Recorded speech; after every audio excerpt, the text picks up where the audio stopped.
Good evening. From the investigative unit tonight, a former Zachary police officer faces domestic disturbance charges after East Feliciana Parish deputies arrested him over the weekend following a disturbance in Ethel involving his wife and daughter. The officer also owns a gun store. Bess Casterly has those details. Michael Sylvia Vasilio is facing 2 counts of misdemeanor domestic abuse battery and 1 count of false imprisonment. Deputies charged former Zachary police officer Troy Vasilio after his wife and daughter told officers he physically attacked them during an argument at their home.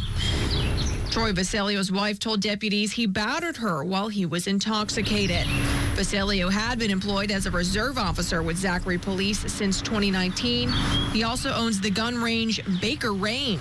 WBRZ interviewed him in 2012 for a story on gun owner rights.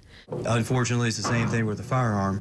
According to his arrest affidavit, Vasilio approached his wife aggressively, spit on her, and pressed his forehead against hers in an attempt to push her. In the affidavit, she told deputies she struck him in the face to create distance, at which point he briefly stopped the aggression.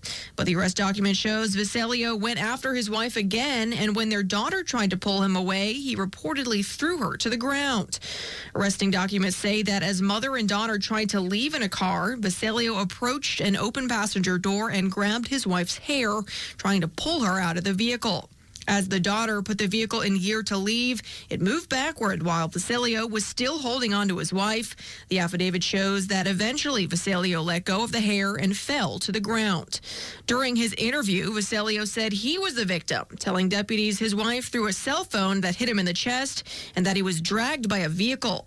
In their report, deputies noted injuries on Vasilio, but said the injuries were not necessarily consistent with someone defending themselves.